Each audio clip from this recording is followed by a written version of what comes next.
First, I want to say thank you to everyone for joining on today. This is our first Kenworth Northeast Training Academy of 2024, so kind of exciting. Again, I apologize for the delay getting started. Internet decided it wanted to stop working for a few minutes there. But we do appreciate you taking the time to hop on the call with us and our friends from Donaldson while they take a deeper dive into the nuances of engine filtration. My name is Melinda. I'm the Director of Marketing here at Kenworth Northeast. And more importantly, we're joined by Gabe Blevins from Donaldson, and he'll be leading our session today. So like I said, we're going to leave the audio options on so that you can ask questions along the way. If you don't want to pipe up in the middle of Gabe talking, you can also use some of the other options. There's a chat function available to you or a Q&A function. And you can also use the raise your hand and some of those other ones as well. So just to give you a really quick preview before we jump into today's session, if you have not had the chance to check out the other Training Academy sessions that are coming up later this year, we've got Road Warrior, Hendrickson, Meritor, Horton, A-Line, and also some others that we're planning on as well. So if you haven't been to the webpage or had a chance or seen the emails following up on this one, you'll also get a reminder email. You can register for one or all of the events that are of interest to you. In addition to our virtual sessions like the one we're doing today, we also have a number of in-person sessions that you can participate in if you're near one of the locations we'll be hosting those. So feel free to reach out with any questions as well once you have a chance to take a look at those. And with that, we'll go ahead and switch it over to Gabe to take us through today's presentation. All right, thanks, Melinda. I'm going to share my screen. And while I'm going to that, it looks like we did have a hand raised a moment ago from Mr. Tom Hellier. Tom, are you on? Let's see. So Tom, if you are able to unmute yourself. Hey, Gabe, how are you? Hi, Tom. Great.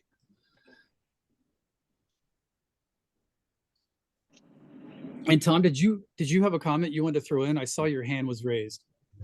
No, I'm good. I'm just getting familiar with Teams. Oh, gotcha. Okay. No worries. All right, guys. Well, my name is Gabriel Blevins. I'm with Donaldson Company. I'd like to spend a little bit of time today talking about filtration ratings. We're going to go over liquid ratings. We're going to go over air ratings. And I want to break down a little bit of how that works, because ultimately what I want to do is make you a more informed consumer.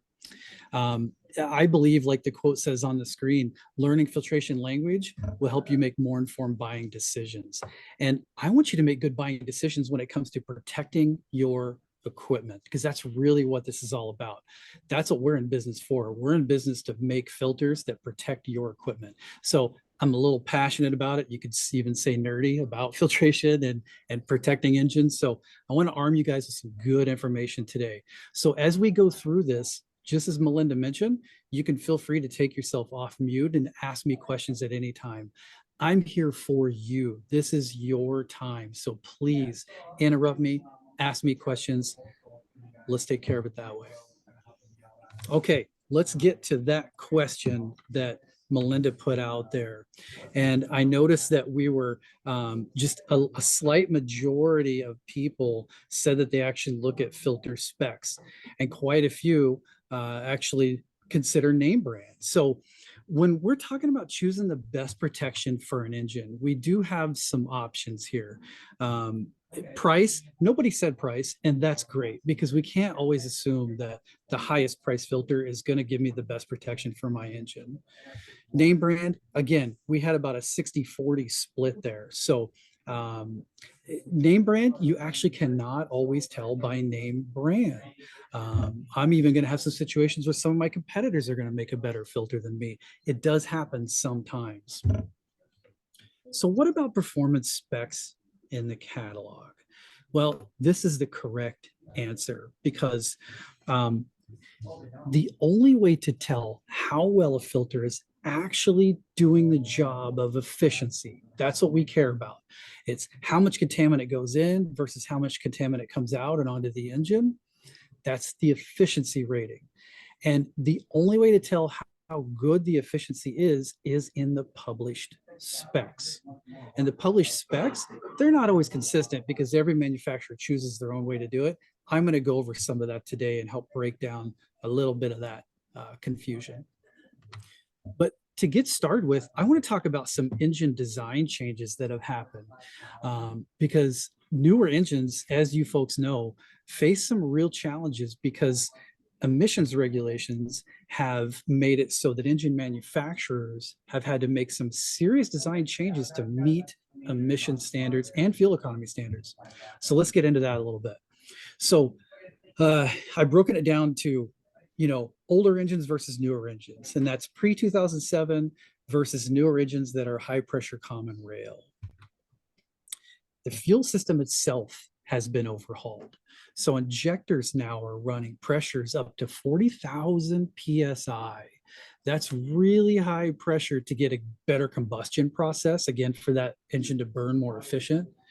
But by doing so, by making those injectors run at such high pressures, they're real susceptible to fine contaminant. And we'll get a little bit more into that one.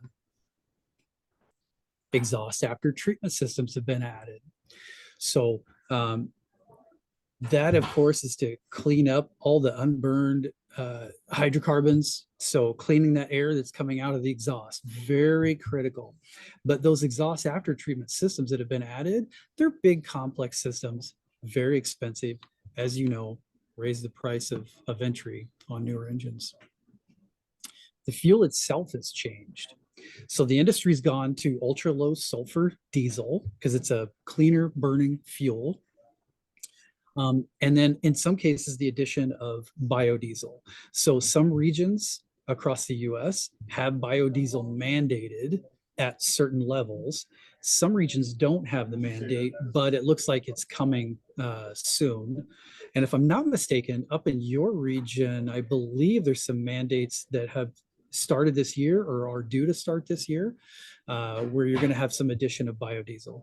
And the reason I bring up the biodiesel as far as one of the changes in fuel is because anyone trying to run biodiesel in these newer engines, they're faced with some challenges in that because it presents some chemistry issues. And last, more onboard computers. Of course, you need those to run all these new systems, all this new stuff that's on these engines. So why are we talking about the engine changes? Well, it's because we understand the challenges faced in running newer engines, and that makes us work harder to design better filtration because these new engines are not tolerant of dust and dirt and metals wearing and other contaminants. So it makes us work harder to design even better filtration. And it makes the cost of these engines even more for people like you that are purchasing them. So you want to protect them the best you can. That's what it comes down to. So I want you to take this away today. If you don't remember much, I want you to remember this, and that is that the size of contaminant that's wearing out those new injectors is as small as bacteria in size. In fact, it's between bacteria and red blood cell. That's the range right in there that does the most wear to these 40,000 PSI injectors. That's 2 to 8 micron in size. Why is that important to understand? Well, when you're choosing a fuel filter, you want to choose a fuel filter that has a high efficiency down in that range. So it's important to understand what the specs are telling you when you choose a fuel filter. Now, I like to think about filtration in this way. I like to think about filtration as doing a job for me, okay? I put a filter on an engine to protect that engine. So that job being done is very important, in my mind anyway, very important to protecting that engine. So when I choose a filter for myself, I do my own service on my own equipment. I actually look at the filter specs because I consider this. When I put a filter on an engine, it's doing a job for me. So I'm actually hiring the filter to do that job. And I know that sounds a little weird, but I learned this back in tech school, and my professor in tech school taught us this about what tools are actually doing for us. And the way he explained it was, hey, if you need to put a 1/2 inch hole in a piece of material, you don't just grab a drill bit and a drill and go drill your hole and put your tools back. You're actually hiring those tools to do the job for you, to make that 1/2 inch hole. And when I really started to think about that, it stuck with me, and it stuck with me to today. I started thinking about how I purchase tools different and how I take care of those tools. And now that I work for the filter company and I'm a filter nerd, as we said in the beginning here, I think about filtration that way.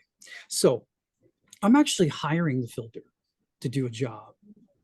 So how do I know the filter performance? Well, I look at a spec sheet. A spec sheet, to me, it reads like a job resume. It tells me the job performance of that filter. So a couple high level things real quick that you can take off of a spec sheet or a filter resume.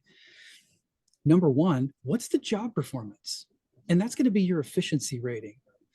So on this particular one, I started with a fuel filter here. If you look at the performance down towards the bottom, it says that at 4 micron, it works 99.9% of the time. Okay, well, that's really good job performance in that range that I care about. If you recall, it's between 2 and 8 micron. So I know that this is going to do a good job of protecting my injectors. A second kind of high level thing that you might want to look at when you're looking at filter spec sheets is, what's the filter material itself made out of? And in this one, over on the right up towards the top here, it tells me that this filter is made with what's called Syntec XP.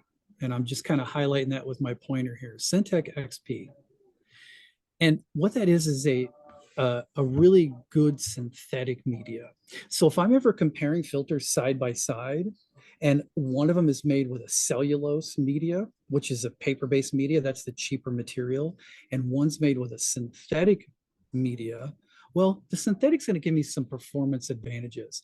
Typically, it's going to have higher efficiency, and it has less restriction to flow, so I should get longer life out of that synthetic filter as well. So think about those two things when you're starting to look at spec sheets and comparing filters side by side. Now I want to get into some ratings, and I'm going to start with kind of this concept of what a filter is and what it's doing for us.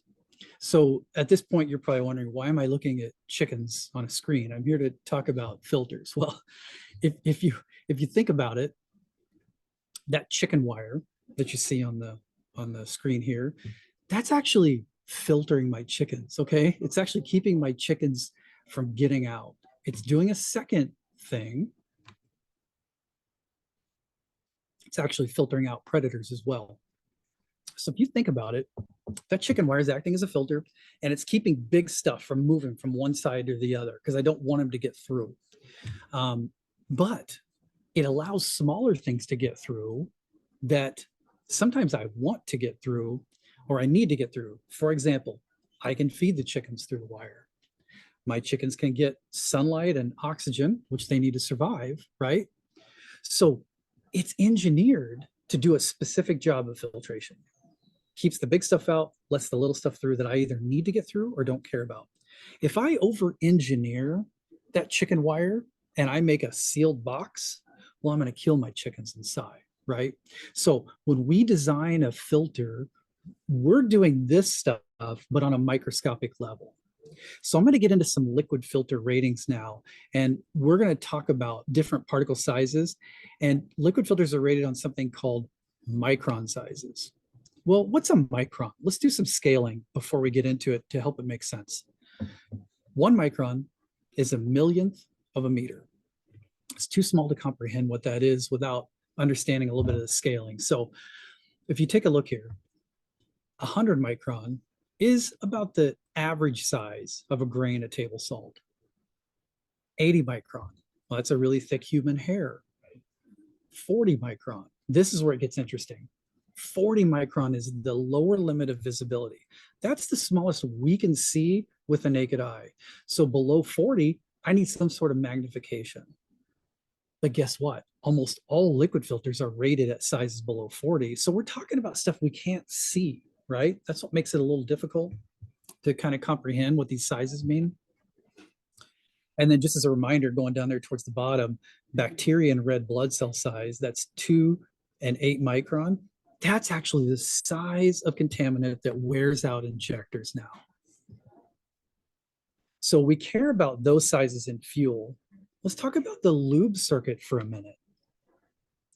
This was a study done, and I want to share the results with you. What we did was measured different levels of filtration and saw that effect on the wear of these components here in this chart. So piston pins, compression rings, lower main bearings, and upper rod bearings. What we did was measured how much those wear. When they wear, they lose mass. They get smaller. So the taller the bar here, the more wear. The lower the bar, the less wear. That's good. So let's get into it. The light blue bar there is showing us the wear of these components at 40 micron filtration at 98% efficiency. So that's high efficiency up at 40 micron. Well, there's a lot of wear of these components. When we applied higher efficiency filtration, and that's a 30 micron filter at that same 98% efficiency, there was a 50% reduction in the wear of those parts. That's really good. They wore out about half as much. When we applied even higher efficiency, so we went down to 15 micron at 98% efficiency, there was a 70% reduction in the wear of those parts. That's fantastic. So that engine's going to last a lot longer if you get down to levels of 15 micron filtration versus 40 micron filtration. So you see pretty quickly what sizes we care about in that lube circuit. It's really down to 15, even down to about 10. 10 to 15 is about the range you care about the most. So when you're looking for a lube filter, you want to look for efficiency in that range. Now I want to get into the liquid filter specs. Now that we've kind of set up for it here and talked about micron sizes. And it works like this. There's 2 ways to rate liquid filters. There's a beta ratio system and there's a percent efficiency. And they're both really telling you the same thing. It's just 2 different ways of looking at the math. And we'll get into that in a minute. But typically it's hydraulic filters are going to be rated using a beta ratio, and other liquid filters like fuel and lube, they're going to be rated using a percent efficiency. Now, both those you're going to get a micron size and then a beta ratio, or a micron size and an efficiency. So what does that mean? Well, this table on the left helps simplify what all that is. Now, what you're seeing is beta ratios on the left, what the percent efficiency equivalent of that is next to it in the center column. And then on the right is what it really means. So a high beta ratio means a real high efficiency. So a beta ratio of 2000, like you see at the top there, that means it's a 99.95% efficient.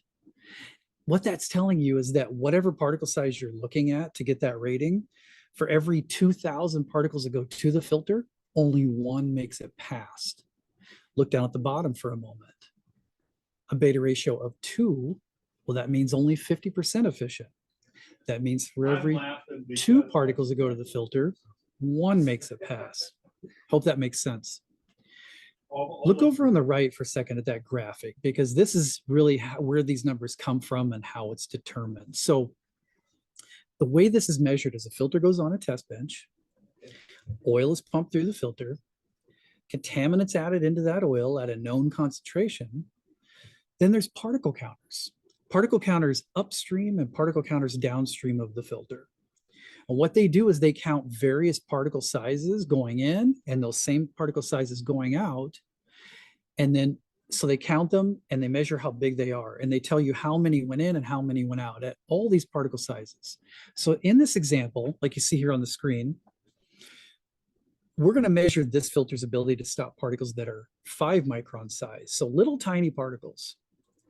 And in this case, on this test, it told us, okay, for every 10 particles that went in, one made it out to the clean side.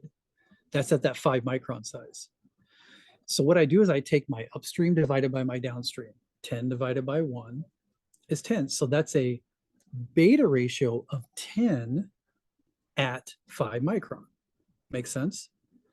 Now, if I'm looking at bigger size particles going through this filter, well, it's going to stop more of the bigger size particles. So if I were to measure, say, 10 micron size particles going through this filter, well, it's probably going to have a really high or a much higher efficiency than it did at 5. So my beta ratio will be higher and my efficiency will be higher.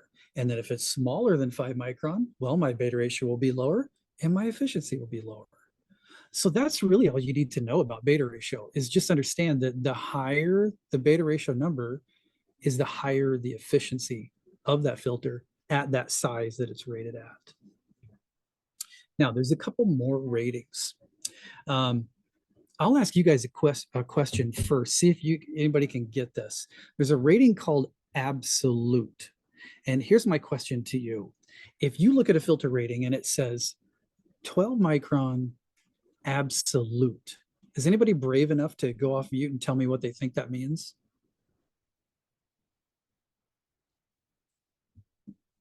Any guesses? 12 micron absolute.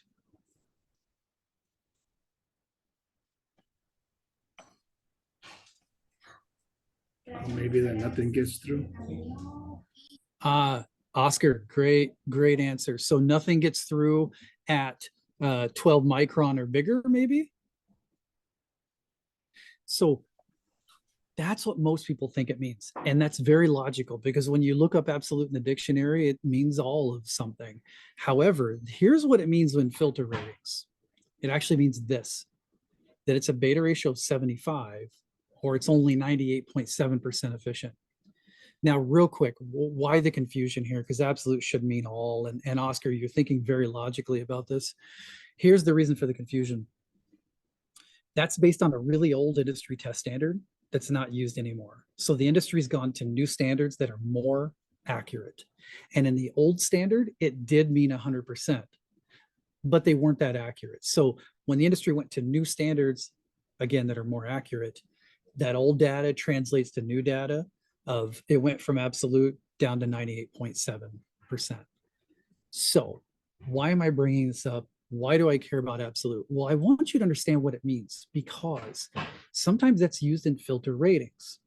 And Oscar, just as you said, if you look at that rating, you might think that it's 100% efficient at that 12 micron. Actually, it's not. So if a manufacturer uses that in their rating, they probably mean to deceive you a little bit. So my goal is to teach you guys what this really means.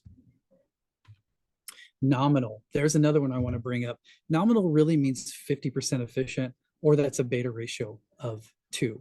And again, I think when you see nominal in a rating, it's because the manufacturer, they don't really want you to quite understand what it means, because nobody really knows what nominal means. So just take those two things away with you, that it's nominal means 50% and absolute is not 100%. It's less than 100. So let's say we have some hydraulic oil and we're kind of looking at, okay, what level of filtration do I need? There's a few different ways to approach this. If you're going to service that circuit, no matter what the hydraulics are on your vehicle, it could be a bucket like this, it could be the arms on a garbage truck, whatever it is. There's a lot of different hydraulic circuits. The first place to start is, well, am I having frequent pump rebuilds, or am I having to replace other components like the servo valves or something on it more often than I should? Then, yeah, we want to look at a higher efficiency or a higher beta ratio level of filtration for that circuit. If I'm not having problems, well, then you might want to just go with the same rating that you have, and that's okay. But just kind of real quick, real high level, because this is really just an introduction today to all of this. We know what level of filtration you need. by the components that you're protecting in a circuit. So you kind of have to look at the circuit, and this table here on the left shows you various hydraulic components and then what's called an ISO rating next to them. And that's a cleanliness level of oil that's needed to protect those components. And the manufacturers of these components, like say the pump manufacturer that you see here on the list, they'll tell you what cleanliness level of oil you need to protect the pump. And once you take a look at this and figure out what's in my circuit and what the cleanliness level is, you can actually take this information, go to the back of Donaldson's hydraulic catalog and choose a filter. We've got another table in there that helps you choose the right filter media to get you to that level of filtration.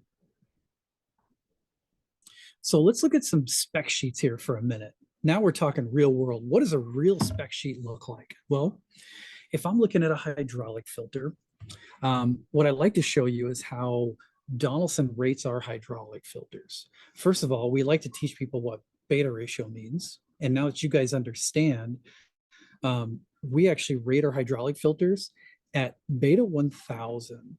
So here's how it works. If you look at this filter down at the bottom of this list here, it says at beta 1000, it's an 11 micron filter, or sorry, an 11 micron filter at beta 1000. So what you need to know is that when you choose a Donaldson hydraulic filter, whatever that micron size says, that's where it reaches its high efficiency, because we rate them at beta 1000. So this is 11 micron beta 1000. That means it's 99.9% efficient at that 11 micron size. So let's say I want to choose an even more efficient filter. What might that look like? Actually, let's talk about something else first. Sorry, I forgot I had this in here. Maybe some alternative ratings of other ways that this filter might be rated. You may see a filter that just says 11 micron absolute. Well, now you know what 11 micron absolute means. You know it does not mean that it's 100% efficient. It's actually less than 100% efficient. You might see one that says beta 100 at 11 micron. And so we know that that's 90% efficient at 11 micron. You might see one that says micron rating of 10. Well, if it just says micron rating 10, so 10 micron, but it doesn't have a beta ratio next to it, well, I don't know how well it works at 10 micron. Does that make sense? So if I just have the micron size of a filter and I don't have either a beta ratio or an efficiency next to it, well, I don't know how well it actually performs. So we don't like to do that at Donaldson. We like to give you the micron size and how well it performs at that micron size. Now, here's a cross for that hydraulic filter that we just saw. Now notice this one says it's a 4 micron filter, if you look down there towards the bottom. And remember, they're always rated at 1000. So that means that at 4 micron, that's where it reaches its high efficiency at beta 1000. That's 99.9% efficient at 4 micron size. So between those two filters, I know which one's a more efficient filter now. I choose the one with the smaller micron size. So the other one was 11 micron. This one's 4 micron. Any questions on that before I move on? If you guys kept up with that, that's the hardest part of all of this. People kind of have a hard time with beta ratio, but hopefully I made it simple enough to understand there. And it sounds like you guys did. Okay, good, good, excellent. All right. So let's switch gears now a little bit to an oil filter, the engine lube filter. I'm going to talk about real common lube filter for Cummins ISX engine. So tons of these out there, right? And I'm going to show you some different ratings for a lube filter for that particular engine. And I'll start with some Donaldson options here. And what we're looking at is a P55 9000. The efficiency you get out of that filter is a 97.6% efficiency at 15 micron. Now, if you remember just a few minutes ago, we talked about what sizes we care about in there. We care the most about 10 to 15 micron in that lube circuit, protecting all those moving parts in the bottom of the engine. So this has that high efficiency down at 15 where you want it. A DBL 7900. This is actually the Donaldson blue filter. And this one's designed at the same efficiency because it actually has the same filter media in it. But this was designed for longer life. So the filter's made more robust and the seals are made better to go longer service. So when you're looking to extend service intervals and you want the high efficiency out of these two, you'd want to pick this one. Otherwise, those two have the same efficiency.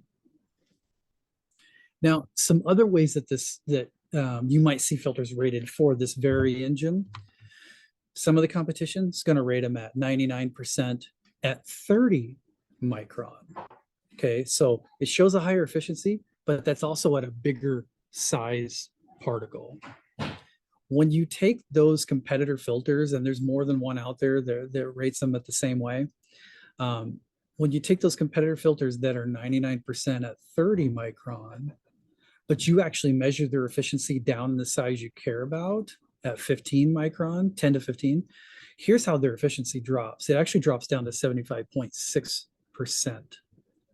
So I just want you to be aware of that. Sometimes you're looking at a filter or two filters side by side, and one is rated at a higher efficiency, but it might be at a different micron size. So understand that, yeah, that's confusing, and it's not always easy to figure out. We have some published material on this one to help make it easier for people, but look for a high efficiency in the range that you care about. Now, we actually don't always recommend our high efficiency filter on that engine. We've got a lower efficiency option, and it's the same as the competition. And we actually recommend that for the older engines, the pre-2010s on this ISX, because the older engines had a high soot production and they tended to plug filters quite a bit.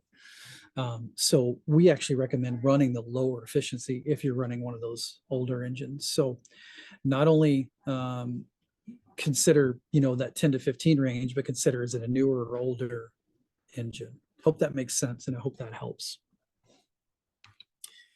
I'm going to wrap up the liquid portion and then we'll move into air. So some takeaways for you here, and please stop me if you have any questions before we move on.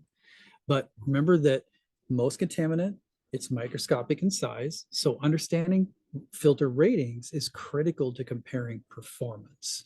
It's the only way I know of filter A and filter B, how they stack up against each other. And then be aware of how the performance is advertised.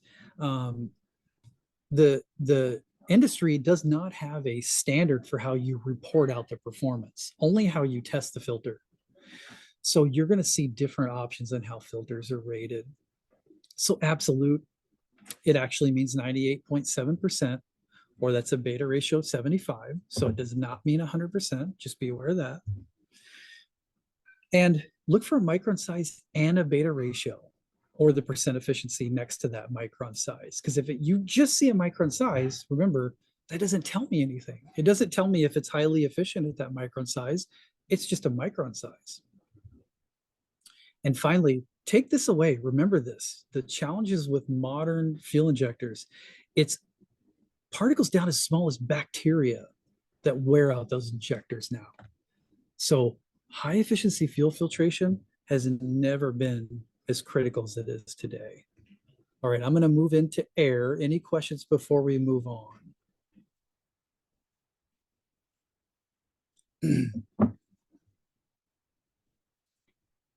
Okay.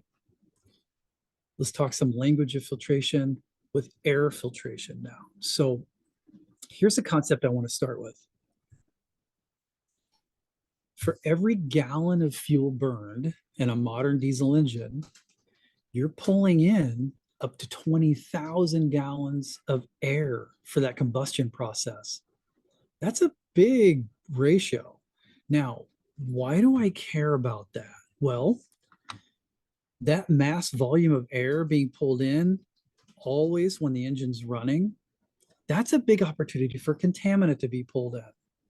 So as long as that engine's running, it's pulling in a lot of air. If I'm out in a dusty environment, even a non-dusty environment, just the time running with that mass volume of air, I'm pulling in a lot of dust. Also think about this. It doesn't take much dust at all to destroy an engine. In fact, it takes only 1 gram of dust per horsepower to damage those components in that engine. 1 gram is about the weight of a paperclip. So what I want you to understand is that you're always pulling in mass volume of air, big opportunity for contaminant to be pulled in. It doesn't take much to damage that engine, and you only get 1 chance to clean it because you only make 1 pass through your air filter. So good air filtration is very critical to engine protection. Now let's get into air filter ratings a little bit. It's actually a lot simpler than liquid. And the way the ratings are determined is by just mass of dust. In the air test standards, you don't measure the individual particle sizes. So you put an air filter on a test bench, you pull air through it under vacuum, just like it would be on an engine.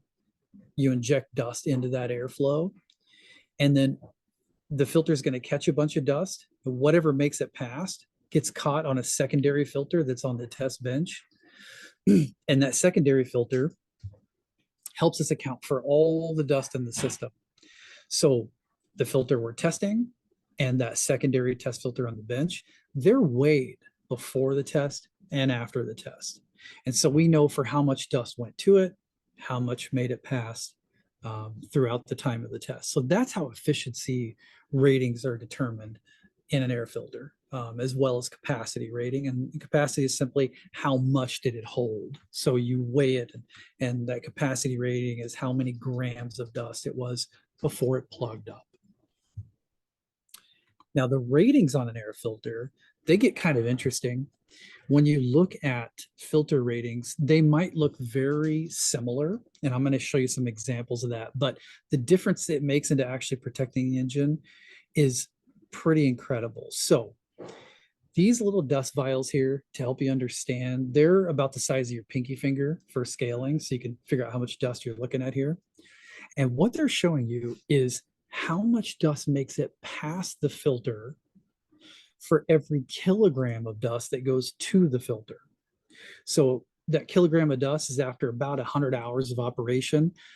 Think of a liter jar full of dust, and that's going to be a kilogram of dust. If you pour that into your filter, these show you how much makes it through to the clean side at different efficiency levels. So I'm going to start with the one on the right. This is your standard will fit replacement filter that's out there on the market, typically a cellulose based media, and they're almost all the time 99% efficient. Well, that means you're going to get 10 grams of dust to the clean side, again, for that every kilogram or 1,000 grams of dust that go to the filter. So 10 grams make it pass. Look at the one in the center.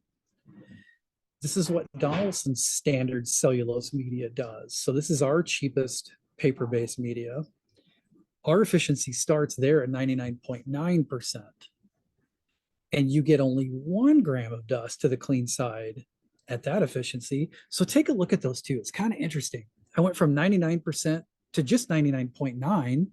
They look almost the same, right? If to the uneducated, if I look at them side by side, two filters, and I go, 99, 99.9, that's about the same, right? Actually, it's not. There's a big difference in the dust that goes downstream.